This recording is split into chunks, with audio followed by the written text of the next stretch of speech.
My name is Tracey Meares.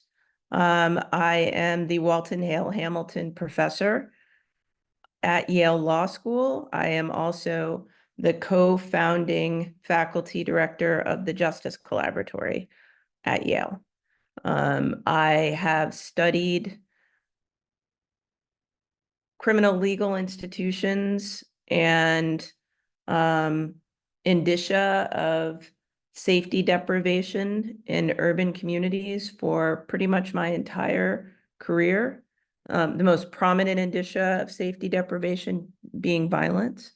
And I think about the social science of why those issues occur and policies to address them. Well, I can't tell you how honored I am to have you part of this series. It's really means a lot to me. So today we're going to be talking about an article you wrote about 10, 11 years ago called The Good Cop, Knowing the Difference Between Lawful and Effective Policing and Rightful Policing and Why It Matters. And I think I always begin these interviews with what brought you to this thinking and what brought you to writing this paper, into the details about it. Yeah. So as I said in the sort of short bio of my career, when I became a law professor, I was really interested in the intersection of urban poverty and crime. I was teaching at the University of Chicago Law School then. My earliest mentor was William Julius Wilson, who is the sociologist who tried to understand what we then called, this is in the 90s. I don't really know who's watching this, but when I talk to my students now, they weren't aware that violent crime rates in the 90s far outpace anything they'd ever seen in their lifetime. That we used to talk about, use terms like the underclass, and such, right? And so I tried to both understand the social dynamics of those places and policy to address it. And at that time, at least in law schools, it was very common to focus on particular individuals who were breaking the law and to think about, well, what should the, what we called the criminal justice system. I don't use that term as much anymore, but how the criminal justice system should respond. And so everything was a focus on individuals, particular sentences, should sentences be higher or lower, what prosecutors should do, and so on. And in 1994, when I became a law professor, I started thinking about, well, there's something other than the offender, the victim, and the prosecutor. What is it that the people who live in the communities where offenders are committing offenses and victims are being victimized, do they play any role? Now, I was an engineer undergrad, right? So I had never had a sociology class or a political science class. So I started reading a lot of sociology and some political science and criminology. And my early work focused on strategies of violence reduction using a sociological lens. That was my early work. And it was from there. So it wasn't really about focusing on policing or even prosecutors. The understanding that people in the community had a lot more control over setting the norms of law-abidingness or law breaking. That was my early work. And I turned from that, instead of thinking about why people break the law, which is a very common approach in law schools, like let's change someone's incentives to about breaking the law.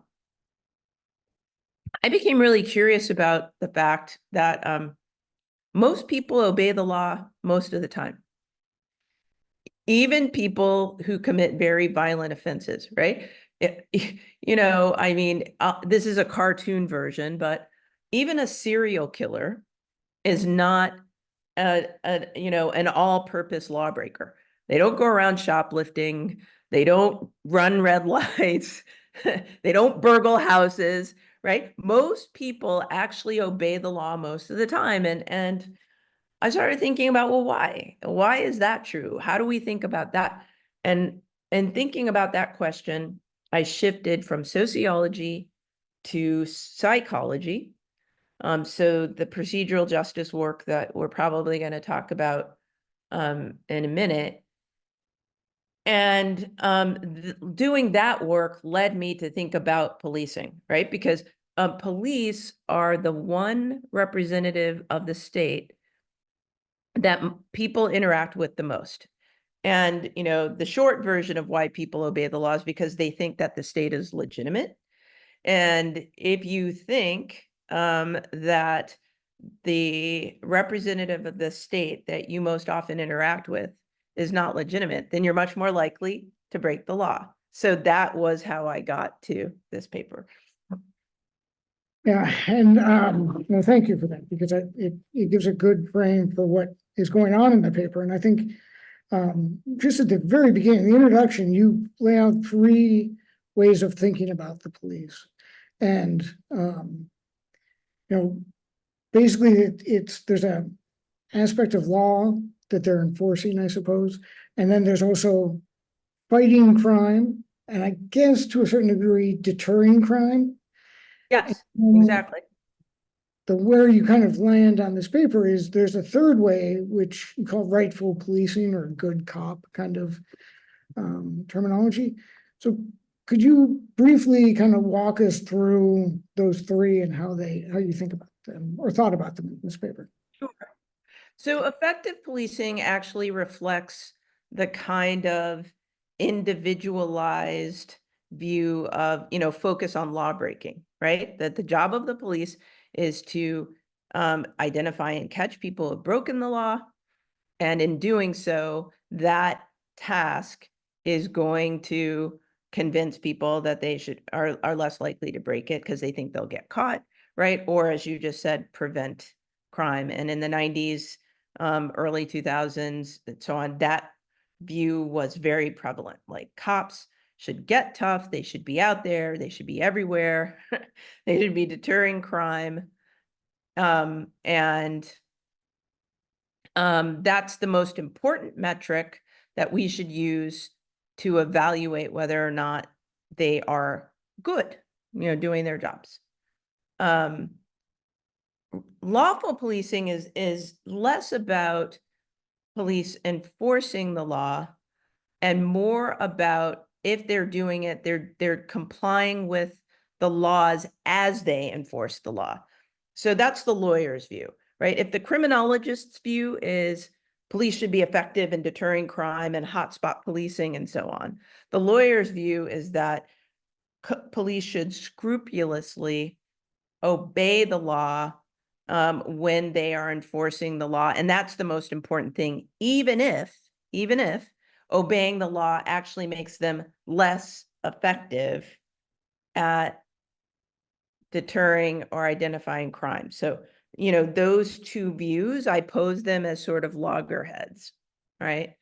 And then rightful policing says, it turns out that if you ask people what they care about, they care less about either a police officer, even if you hear it in the conversation, the political pundits, media, they'll say things like, this is the most important thing to people.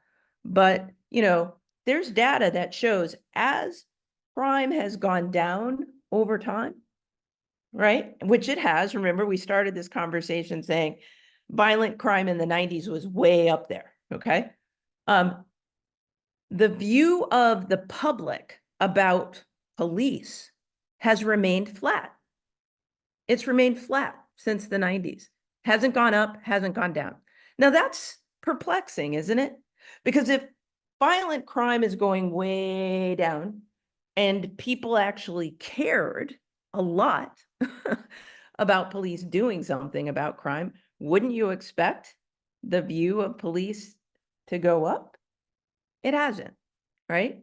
So that was one puzzle.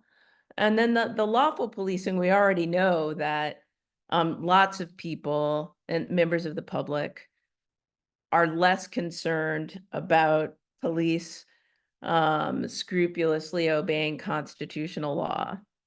Anyway, we already know that, right? That was sort of concern about the Warren Court revolution and so on. Like, I'm not saying they're right. This is just what the public thinks, right?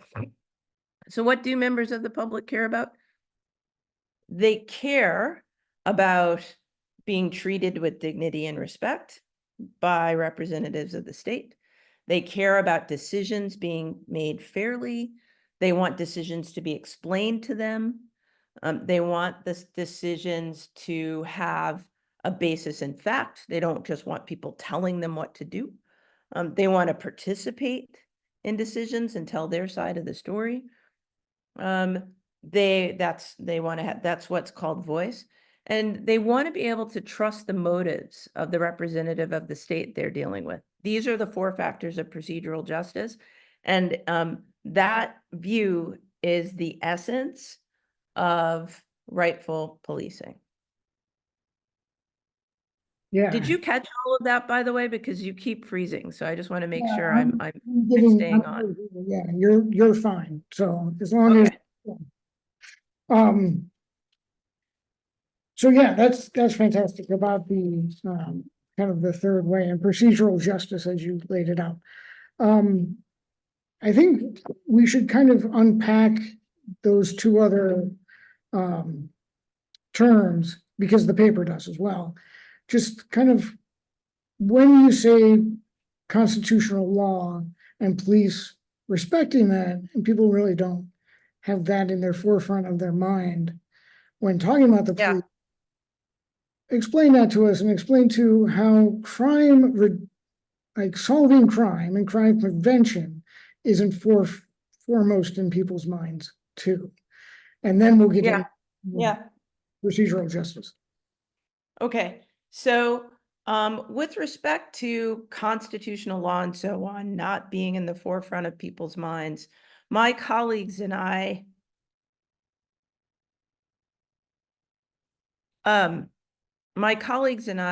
conducted a nationwide survey experiment where we gave people they could look at a video of an actual interaction between a police officer and a member of the public. Then we gave them a vignette to read, where we described what supposedly happened in that interaction.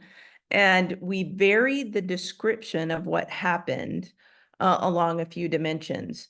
For purposes of this discussion, I'll just shorten it, but one of the dimensions that we varied was whether or not the police officer's behavior was clearly constitutional, clearly unconstitutional, or just ambiguous, right?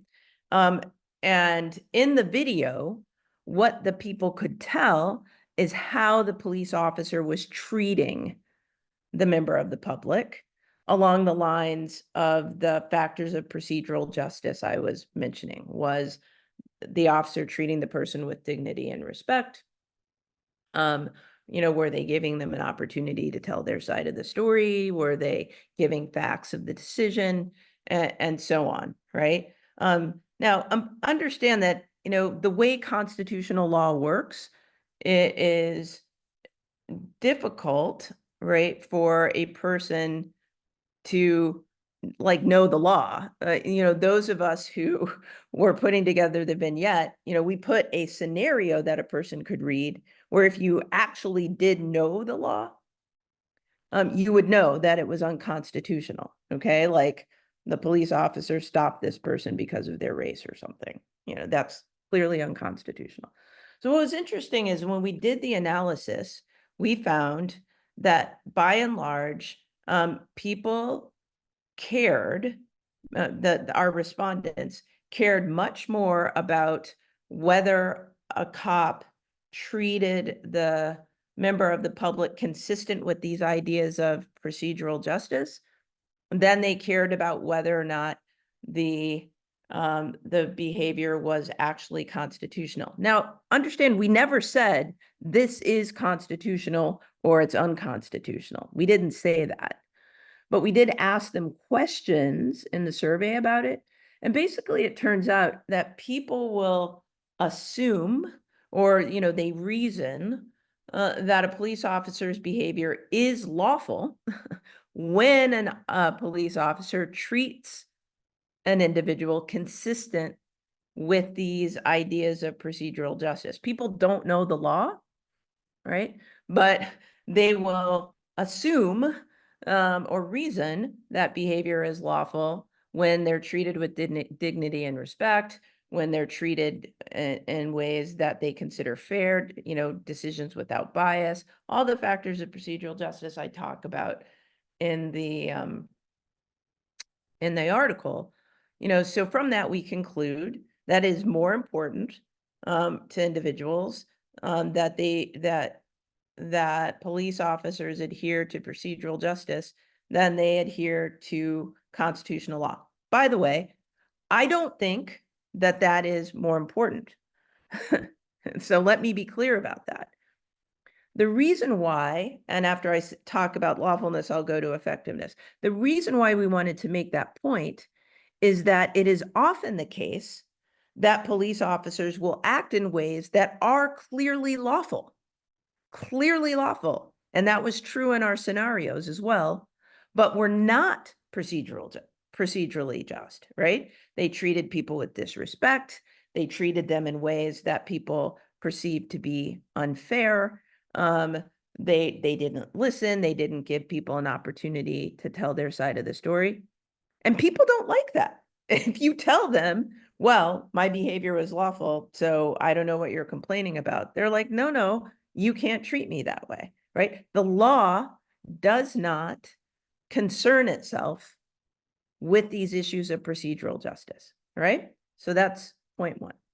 Point two, on effectiveness, similarly, the research on procedural justice shows that for the most part, people care more about how they're treated than the outcome of what these state actors are doing, which is relevant to effectiveness, right? So by and large, people care more that they're treated with dignity and respect than they care about whether a police officer, got the bad guy. I mean, in a sort of colloquial sense of the term. And I think that is one of the ways that we can explain why, even as crime goes down dramatically, people's ratings of police officers stay pretty much the same over time. Does that make sense? That makes total sense. And I think too, one of the things that, as you were talking, I was remembering in the paper, you situate the police in this kind of interzone between the two larger functions of, the criminal justice. So the police are kind of these rogue actors that are not necessarily part of the law and not necessarily part of the court system, judicial system. So that was very fascinating to me. So could you talk about that? Yeah. I think it's because I think it's because police have a lot of discretion on their day-to-day. So they are entrusted with and empowered to enforce the law. But of course, any police officer in the day-to-day can actually, for the most part, decide when to enforce the law and against whom to enforce the law and how to enforce the law and where to enforce the law. Nobody is giving them these rules. Judges don't tell them what to do. Prosecutors don't tell them what to do. They are largely autonomous agents. And even, with respect to being responsible to their superiors, they're still, if anyone has watched Pick Your TV show, and when I was growing up, it was Hill Street Blues, which is really dating me, and now everyone will know how old I am. but, there's a roll call and then they go out there, right? They're out there doing their thing. And it's only been relatively recently, actually, where the data systems, police officers are actually carrying computers in cars and so on, that there's been much more increased accountability. When I wrote that article, it was a very different, they would go out there, do what they're going to do, and then they would come at the end of their shift and they would, turn in a bunch of paperwork that at some point somebody will look at, but often months later, right? Unless there was an arrest or something that needed to be processed. And by the way, on average, most police officers in most jurisdictions, most of the time, never arrest anybody.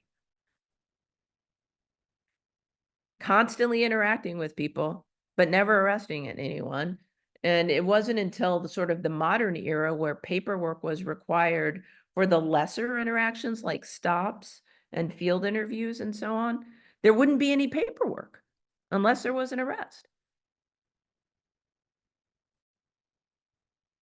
And when you think about how far policing has come, not only due to technology, as you say, but also some of the conversation that you've introduced into the discourse. I want to talk about the last piece, looking for the good cop, because I think we've covered what people want out of policing, but what do policing want out of policing, and how do we reconcile those two sides of the coin, if it were? The people who are being policed.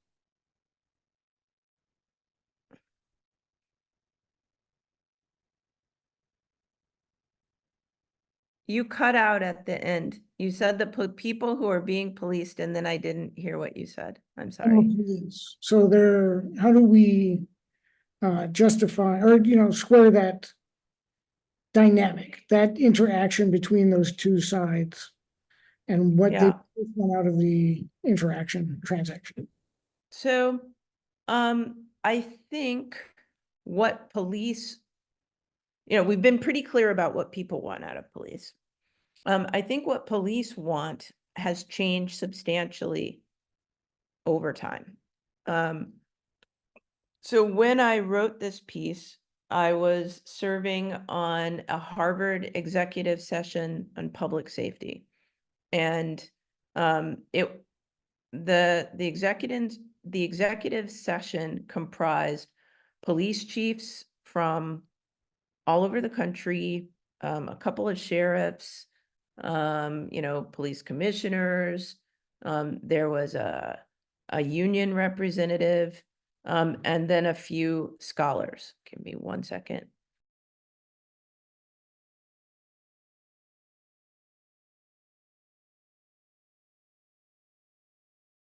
I hadn't planned to be home, and I didn't tell anybody that I was doing this right now.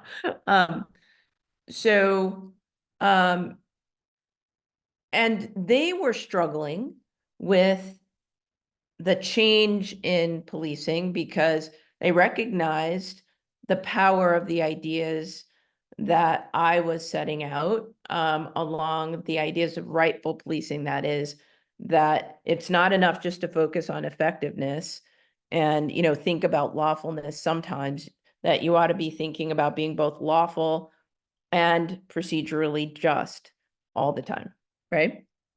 And if you do that, remember going back to the earlier work I mentioned, my contention was people would be more likely to comply with the law so that you would also be effective, right? It would actually be a good crime prevention strategy. I think that many police officers, I'll start with officers as opposed to management, officers really like this view, right? Because the procedural justice view actually recognized things that they wanted in their own workplace and made the workplace less stressful. And when their own management and leadership treated them consistent with procedural justice principles, because these ideas are not just about how police should be treating members of the public externally, but it's also an organizational justice issue. That is, people actually care about being treated that way within their own workplace. Then they become more effective workers, and they become happier workers, and they are then more likely to treat members of the public in ways that they have been treated. So that's number one. Number two, police leadership understood that if they made procedural justice ideas a priority, then they were not only going to have fewer workplace issues, but they were going to have fewer incidents in which there were complaints by members of the public, or actually potentially incidents that would subject them to legal liability. So it was an idea that if they could shift the thinking, I think it was an idea that was very attractive. I think the problem is that, there's path dependency.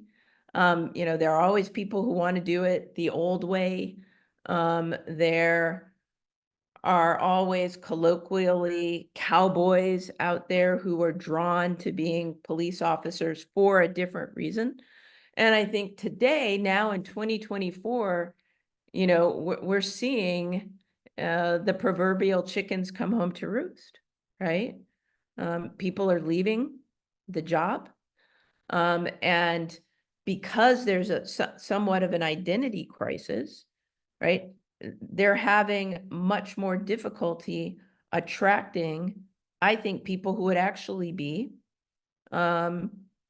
more effective using the ideas that I spun out in this piece in 2014, because the job, if you do it that way, the job isn't as advertised, right? It's less militaristic. It's less about, focus on catching the bad guys and so on, because in fact, most of policing actually just isn't that anyway. There's just not, right? Right. So And I I think, hope yeah, and I'd kind of like to end with how you end the article, which is that constitutional law, the Fourth Amendment, all these different legal avenues that kind of govern policing and societal order really speak nothing about how to do it. They just speak about what right. to do. And that I thought was such a great perspective. So if you could talk just briefly about that. Yes. So what I learned after this piece was that there's just a different way of thinking about the law of policing. And when you go into it, even police think about the law of policing as focusing primarily on the constitutional law, the constitutional minimum. But a really forward-looking police chief, he was the Camden police chief, Scott Thompson, once said that fully constitutional policing is at best C- policing, right? Which is reflecting this idea that meeting a constitutional minimum doesn't even tell you how you're supposed to do it. We need other rules, we need other laws that can be done in legislation. It can be done in police officer standards and training, and which are essentially the legal rules that certify officers and agencies. And that's where I think the teeth of this idea can be carried out.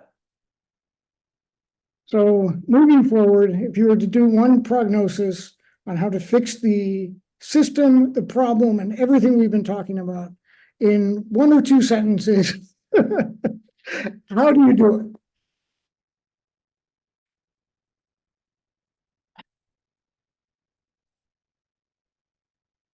Well, I might be opening up more of a can of worms than not, but I've written another article about the importance of state constitutional law and having a state constitutional obligation akin to the state's constitutional obligation to provide schooling to all of its citizens. There was a state constitutional obligation to provide non-harmful safety. I think that might be the beginning of a legal foundation for all of these ideas.